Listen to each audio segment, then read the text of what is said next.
우리가 남자답다 그런 얘기를 해요. 또 지도자답다 그런 말도 합니다. 또 학생답다 그런 얘기를 해요. 뭐뭐답다 이렇게 뒤에다가 붙일 수 있는 것은 그 사람의 정체성, 그 사람이 그 사람답다, 그 사람이 자기의 직분과 자기의 위치의 역할을 잘 감당한다. 그럴 때 뭐뭐답다 이렇게 얘기를 하죠. 그러면 이번 추석 명절을 보내면서 우리들은 우리의 믿지 않는 가족들에게 또 우리의 이웃들에게 우리의 모습이 어떻게 비춰져야 될까? 다른 것 없어요. 하나님의 자녀답다. 예수 믿는 사람답다. 우리가 이 소리를 들어야 되지 않겠어요? 우리가 그렇게 오래 예수 믿으면서 신앙생활하면서 그리스도인답다, 하나님을 믿는 사람답다 이런 소리를 듣지 못한다고 한다면 우리가 어떻게 세상에서 소금과 빛의 역할을 감당하고 우리가 어떻게 하나님께 영광 돌리는 삶을 살 수가 있을까요?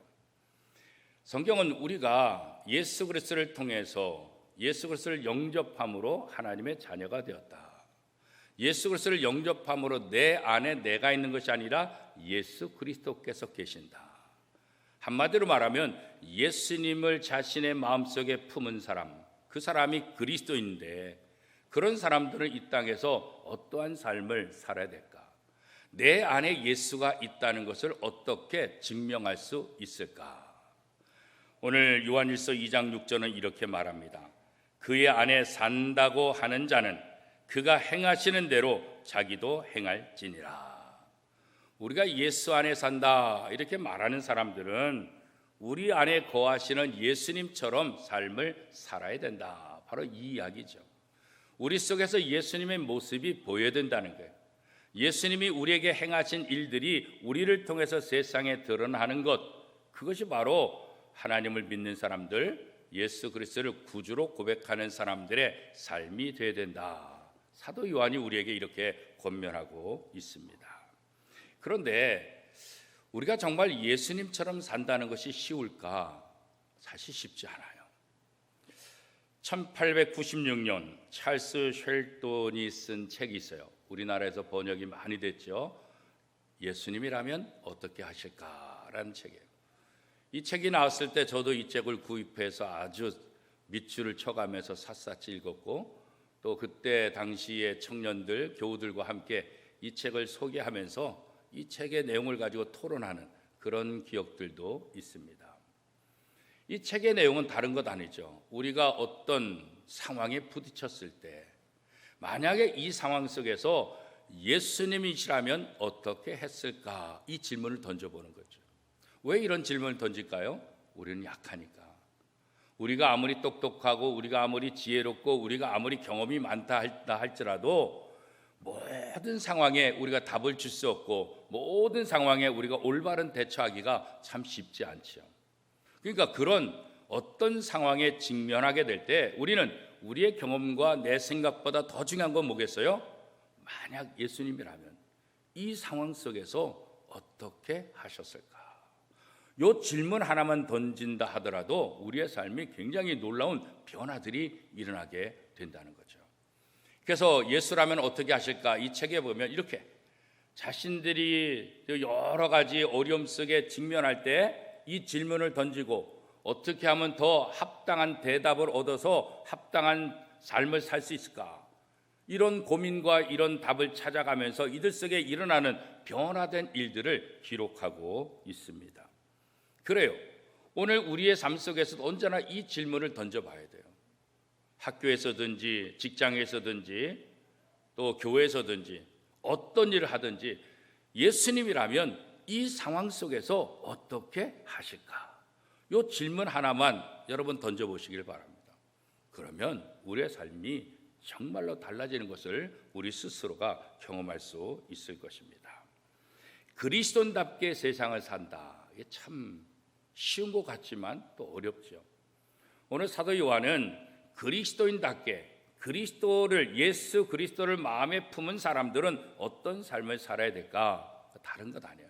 서로 사랑하라. 서로 사랑함을 통해서 사랑을 표현함을 통해서 예수님이 내 안에 있다는 것을 증명해야 된다. 이렇게 말씀하고 있습니다. 어떤 종교나 나름대로 자기들이 지키고 있는 규율들이 있어요. 계명이 있죠. 구약 성경에도 보면 이 규율이 참 많아요. 계명들. 10계명뿐만 아니라 613가지의 계명이 성경에 기록되어 있다. 이렇게 우리는 알고 있어요. 이 계명들을 가만히 보면 크게 이제 두 가지로 나눌 수 있죠. 첫 번째는 하라. 이렇게 하라. 두 번째는 뭐예요? 이것은 이렇게 하지 말아라. 그런 거예요. 하라와 하지 말아라. 그러면 하라와 하지 말아라. 이 말은 어떤 의미겠어요? 행동과 관련된 거예요. 그러니까 구약 성경에 나와 있는 613가지의 이 계명들은 결국 뭐예요?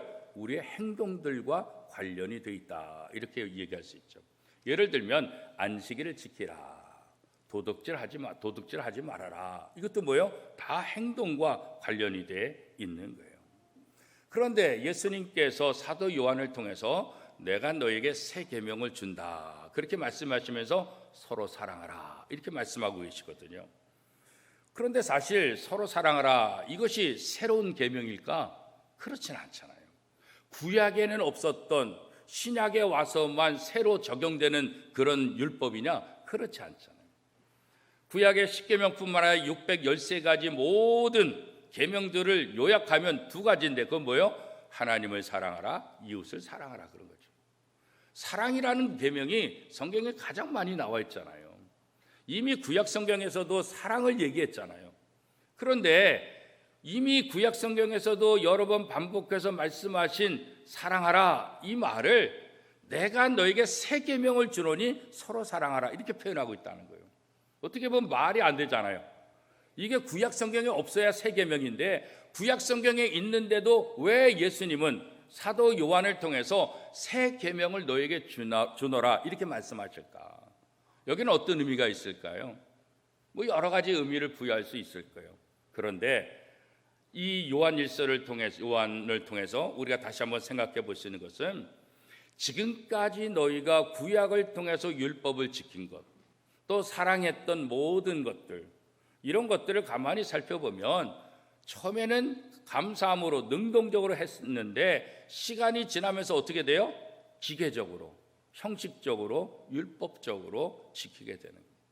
이사야 선지자를 통해서 하나님께서 이스라엘 백성들에게 책망하는 모습이 있죠. 어떻게 해요? 너희는 다시 내게 나와 제사 드리지 말아라.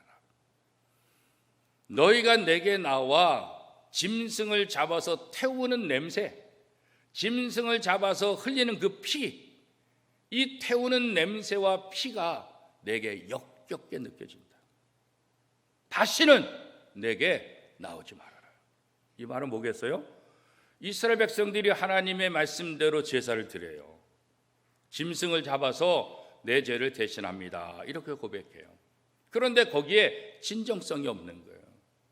짐승을 잡아서 죽임을 통해서 하나님 정말 저는 죄인입니다. 제가 죽어야 마땅한데 이 양이 저를 대신해서 죽습니다. 주님 저를 용서해 주시고 다시는 죄를 짓지 않게 해주세요. 이런 진정성이 제사를 드릴 때마다 있어야 되는데 너무나 오래 하다 보니까 이제는 진정성이 없는 거예요. 그냥 때가 되면 번제 드릴 때, 속죄제 드릴 때 그냥 때가 되면 와서 양을 잡고 염소를 잡는 거예요. 그리고 그것을 불살라 드리고 피를 흐르게 하고 그러면서 내 할 일 다 했다. 나는 또 새로워졌다. 그러는 거예요. 그런 이스라엘 백성들의 모습을 보고 이사야 선지자를 통해서 하나님께서 역겹다 말씀하십니다. 왜요? 진정성이 없으니까. 진정으로 하나님 앞에 회개하는 모습은 다 사라지고 형식화, 기계적인, 율법적인 그런 제사를 드리니까. 그래서 하나님께서 다시는 이런 거 하지 말아라 그런 거죠. 마찬가지로 사랑하라 이것들도 너무나 형식적이고 의식적으로 율법적으로 변화된 거예요. 그 속에 진정성이 없는 거예요. 정말 주님이 나를 사랑하셨듯이 그 사랑의 마음을 가지고 이웃을 바라보고 주변을 바라보고 죄인들을 바라보느냐? 그렇지 않은 거예요. 그냥 형식적으로 어쩔 수 없이.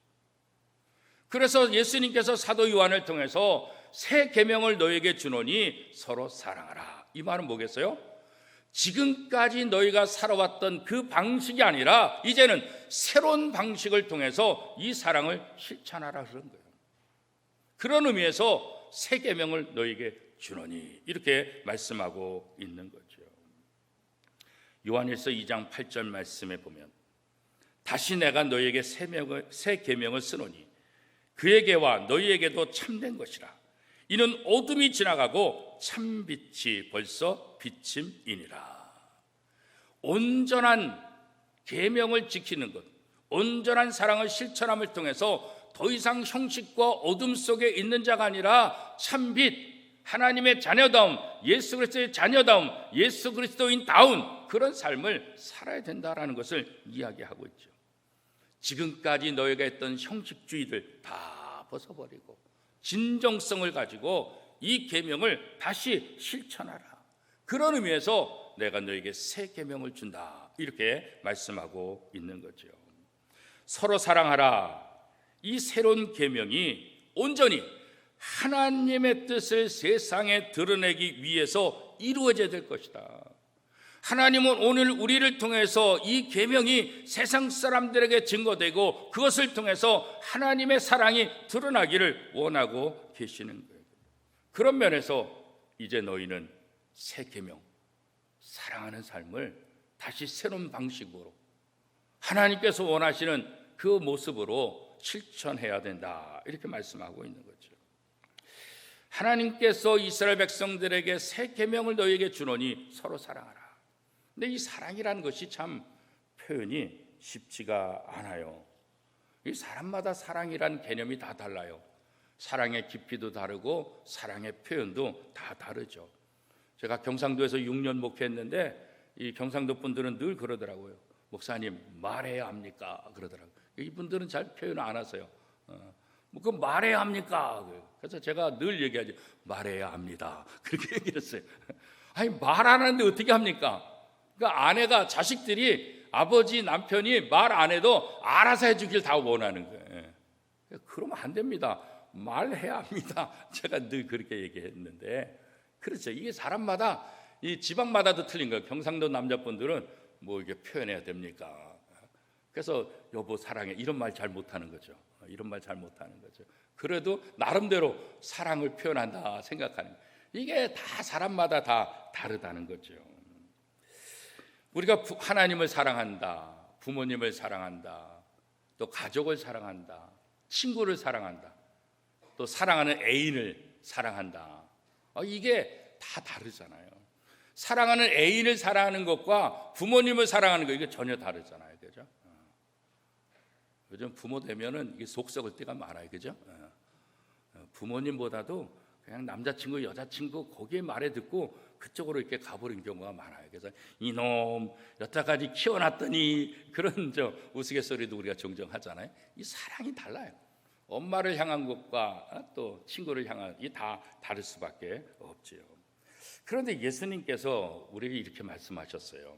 요한복음 13장 34절에 보니까 내가 너희를 사랑한 것 같이 너희도 서로 사랑하라. 우리가 사랑에 대해서 여러 가지 대상에 대해서 다양한 사랑을 펼칠 수 있는데 예수님께서 우리에게 원하시는 사랑은 어떤 사랑이에요? 내가 너희를 사랑한 것 같이 너희도 그 사랑을 실천하라 그런 거예요. 이게 참 무서운 말이죠. 예수님께서 우리에게 베푸신 그 사랑이 어떤 사랑이에요? 한마디로 말하면 바로 십자가 사랑이잖아요. 우리를 위해서, 우리를 대신해서 우리의 죗값을 대신 십자가에서 받으신 거잖아요. 우리가 받을 저주를 다 받으신 거잖아요. 우리가 받을 모든 고통을 대신 다 받으신 거죠. 이게 예수님께서 우리에게 베푸신 사랑이라는 거예요. 지금까지 너희가 형식적이고 율법적인 그런 사랑 말고 이제 너희가 나를 품었다고 한다면, 너희 마음에 내가 있다고 한다면, 너희가 나를 구주로 고백한다고 한다면 내가 너희에게 베풀었던 그 사랑을 너는 내 이웃들에게 그렇게 실천하라, 이 말씀이에요. 굉장히 무겁죠, 어떻게 보면. 그러나 그것을 통해서 우리가 그리스도인답고 하나님의 자녀답다는 것을 세상 사람들에게 보여줄 수 있다, 이렇게 말하고 있는 거예요.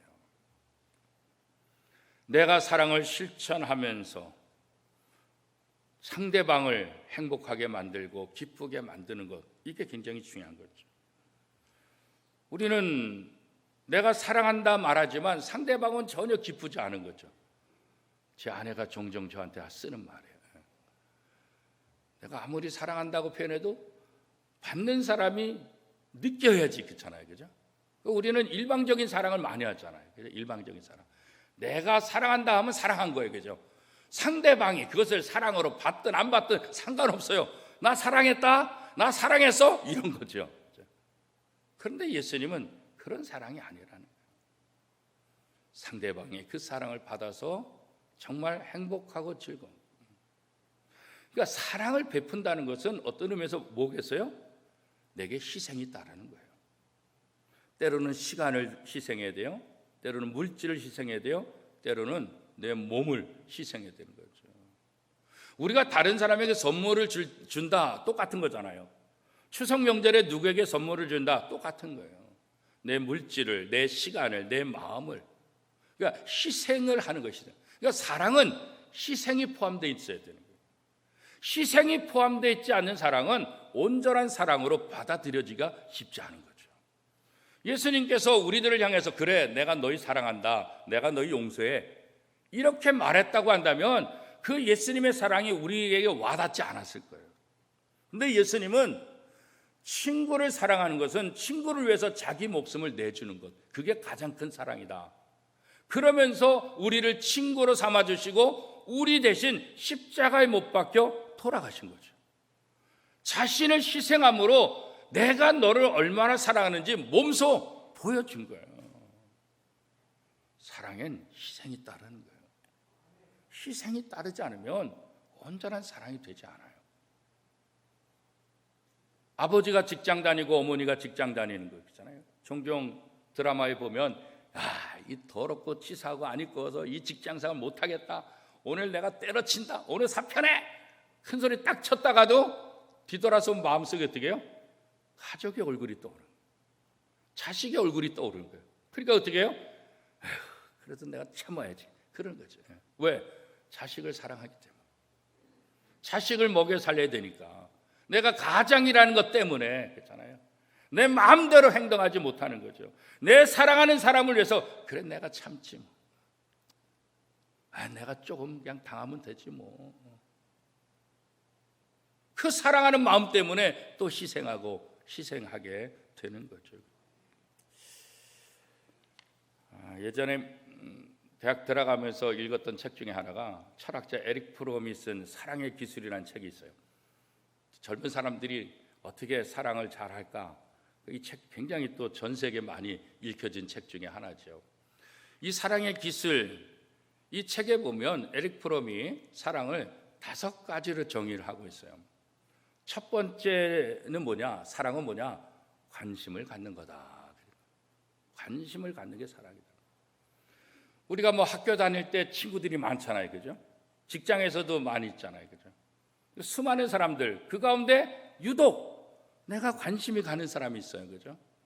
모든 사람에게 똑같이 관심 있는 것이 아니라 많은 사람이 있는데 유독 관심이 가는 사람이 있어요. 그건 뭐예요?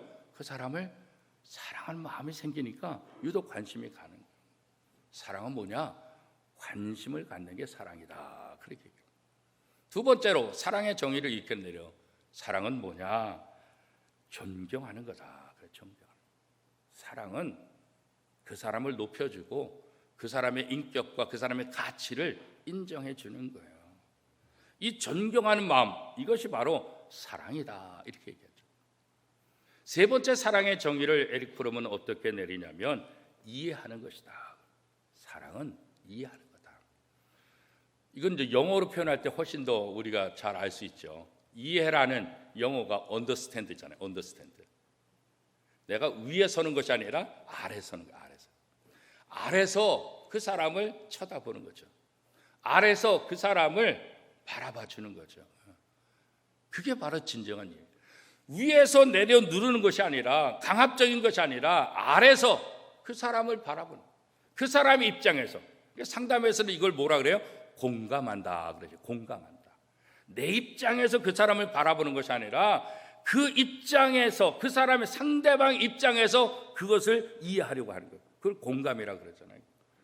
바로 이해한다는 것, 이것이 사랑이다. 그죠? 아내를 이해하는 것, 남편의 마음을 이해하는 것, 자녀들의 마음을 이해하는 것, 부모님의 마음을 이해하는 것. 그 이해한다는 건 뭐예요? 그게 바로 사랑이라는 거예요. 네 번째로 사랑은 뭐냐? 책임을 다하는 거다. 책임을 다하는 거. 책임감 있는 거, 책임감. 자기 입장과 권위를 빼앗기지 아니하려고 의무와 권리를 주장하는 것, 그것이 아니라 진정한 사랑은 자기에 맡겨진 일에 최선을 다하는 것. 오늘도 찬양대가 이렇게 나와서 찬양하잖아요. 어제도 꽃꽂이 하시는 분이 나와서, 또 어제도 교회 청소하시는 분이 나와서 하는. 추석 명절인데 왜 교회 나와요? 추석 명절인데 왜 집에서 쉬고 싶지 않아요? 그죠? 어제도 교육자들 나와서 다 주일 준비하는 거예요. 왜 그래요? 책임감이죠. 내가 맡겨진 일에 최선을 다하는 거예요. 누가 보지 않더라도, 누가 뭐라고 하지 않아도, 그렇잖아요. 이 책임감, 내가 무엇에, 내게 맡겨진 것에 최선을 다하는 거, 이게 뭐예요? 사랑이에요. 교회를 사랑하고 하나님을 사랑하기 때문에 추석 명절날도 나와서 봉사하고 헌신하는, 또 찬양대도 또 다른 데 갈 수 있지만 또 나와서 주일날 이렇게 연습해서 찬양으로 서게 되는 거죠. 안내하신 분도 마찬가지고 모든 성도들이 다 마찬가지예요. 그래서 책임을 다하는 것, 이게 바로 사랑이다. 다섯 번째로 사랑은 뭐냐? 주는 거다. 그래서 주는 게 사랑이다. 대부분 사람들은 사랑을 주고 받잖아요. 그죠? 그런데 사랑을 받는 것, 이것도 굉장히 기분 좋죠. 그런데 행복감은 어디서 올까? 사랑을 받는 데서 행복감을 얻을 수 있죠. 그러나 사랑을 받는 데서 얻는 행복감과 사랑을 주는 데서 얻는 행복감은 질이 달라요.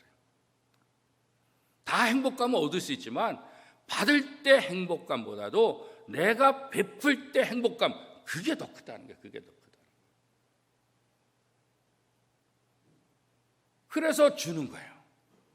사랑은 받는 것보다도 줄 때 그 사랑의 의미를 더 깊게 깨닫게 되고 더 만족하게 되고 오히려 더 행복해진다. 이렇게 얘기할 수 있는 거죠. 결국 에릭 프롬이 사랑의 기술에서 사랑을 5가지로 정했는데 이것들도 결론적으로 얘기하면 결국 뭐예요? 행동으로 나타내라. 이거죠. 행동으로 나타내라. 행동이 아닌 마음뿐인 것, 이게 아니라 사랑은 마음이 아니라 사랑은 뭐예요? 행동으로 나타나야 된다. 이렇게 이야기하고 있는 거죠. 기계적으로 어쩔 수 없이 체면 때문에가 아니라 능동적으로 기쁨으로 다른 사람을 이해하고 배려해주고 존중해주고 높여주고 행복하게 해주는 것. 바로 예수 그리스도의 삶이 그런 거죠. 이 땅에 오셔서 연약한 자들 그들을 어루만져 주시고 이해해 주시고 친구가 되어 주시고 아무런 가치도 없는 자들을 가치 있는 자로 만들어 주시고, 그죠? 삶의 가치를 모르는 사람들에게 삶의 목표를 갖게 하고 하늘에 대한 소망을 갖게 하시는 분, 그게 바로 예수님이시잖아요. 그죠? 오늘 우리가 이 땅에서 사랑을 실천하는 삶을 산다고 한다면 바로 주님이 하신 것처럼, 내 안에 계신 주님이 하신 것처럼 나도 그런 삶을 실천하게 되면 세상 사람들이 그런 나의 행동을 보고, 야, 정말 예수 믿는 사람이구나, 정말 예수 믿는다는 그것이 거짓이 아니고 참말이구나, 그것을 깨닫게 된다는 거죠. 요한일서 2장 11절 말씀에 보면 이렇게 말씀하고 있어요. 그의 형제를 미워하는 자는 어둠에 있고 또 어둠에 행하며 갈 곳을 알지 못하나니 이는 그 어둠이 그의 눈을 멀게 하였음이라. 사랑하지 못하는 사람은 여전히 어둠 속에 있는 거다. 그 어둠이 그 사람을 가려서 형제를 사랑하지 못하고 미워하는 거다. 우리가 누구를 미워하는 마음이 있다고 한다면 우리는 결국 뭐예요? 하나님의 마음을 품은 사람이다, 이렇게 말할 수 없다는 거예요. 그저 단순히 내가 사랑 안 하면 되지 뭐, 사랑 못 하는데 뭐, 그랬잖아요. 서로 사랑하라 말씀하셨지만 하나님, 나 그건 못해요, 나 그거 할 수 없어요, 이렇게 말할 수 있을지 모르겠어요. 그런데 오늘 성경에 보면 그렇게 사랑을 실천하지 못하면 온전하지 못하다, 이렇게 말씀하고 있거든요. 요한일서 2장 3절부터 5절까지 우리가 한 목소리로 같이 한번 읽어보겠습니다. 요한일서 2장 3절에서 5절까지 말씀입니다. 우리가 그의 계명을 지키면 이로써 우리가 그를 아는 줄 알 것이요, 그를 아노라 하고 그의 계명을 지키지 아니하는 자는 거짓말하는 자요, 진리가 그 속에 있지 아니하되 누구든지 그의 말씀을 지키는 자는 하나님의 사랑이 참으로 그 속에서 온전하게 되었나니 이로써 우리가 그 안에 있는 줄을 아노라. 하나님의 말씀을 알면서 그 계명을 지키지 않으면 뭐예요? 나 예수 믿는 사람이야, 나 하나님의 사람이야, 거짓말하는 사람. 그리고 어떻게 해요? 온전하게 되지 못한다. 여기서 온전하지 않다, 이 의미는 어떤 것일까? 어떤 의미가 있을까? 여기서 헬라어에 보면 어떤 의미가 있냐면 끝을 보지 못한다. 그런 끝을 보지 못한다. 하나님의 사람으로 끝을 보지 못하는 거예요. 예수를 마음에 품은 사람으로 끝을 보지 못한다는 거예요. 결국 뭐예요? 하나님의 자녀가 아니라는 거죠. 예수님을 마음에 품은 자가 아니고 거짓말하는 자가 된다, 이렇게 말씀하고 있는 거죠. 결과적으로 내가 하나님의 자녀라고 말한다면, 내가 예수 그리스도를 영접해서 내 안에 예수님을 품은 사람이라고 한다면 예수님께서 말씀하신 그 계명들을 실천해야 된다. 요한복음 13장 34절에도 보면 그렇게 말씀해요. 새 계명을 너에게 주노니 서로 사랑하라. 그런데 이 계명을 어떻게 지켜요? 나의 계명을 가지고 지키는 자라야 나를 사랑하는 자니. 예수님의 계명을 가지고 지키는 사람이라야 예수님을 사랑하는 사람이다, 이렇게 말씀하고 있다고 그러죠. 오늘 명절을 맞이하면서 다시 한번 우리 마음속에 내가 정말 예수님 사랑한다, 내가 정말 하나님을 사랑한다, 하나님 믿는다, 이 말만 할 것이 아니라 정말 내가 하나님을 사랑하는 사람으로서 하나님을 사랑하는 사람답게 행동하고 있는 거예요. 예수 그리스도를 내 마음에 품은 사람답게 예수님의 말씀을 내 삶 속에서 실천하고 있느냐, 이게 중요한 거죠. 내일까지 추석 명절이 계속해서 이어지는데 이번 추석 명절을 통해서 다시 한번 예수 그리스도를 마음에 품은 사람답게 하나님의 사랑을 실천하고 그 사랑을 표현함을 통해서 상대방이 행복하고 상대방이 즐거워하고 상대방이 자신의 가치를 깨닫고 하나님께 영광 돌릴 수 있도록 그 역할을 감당하는 저와 여러분의 삶이 될 수 있기를 축복합니다.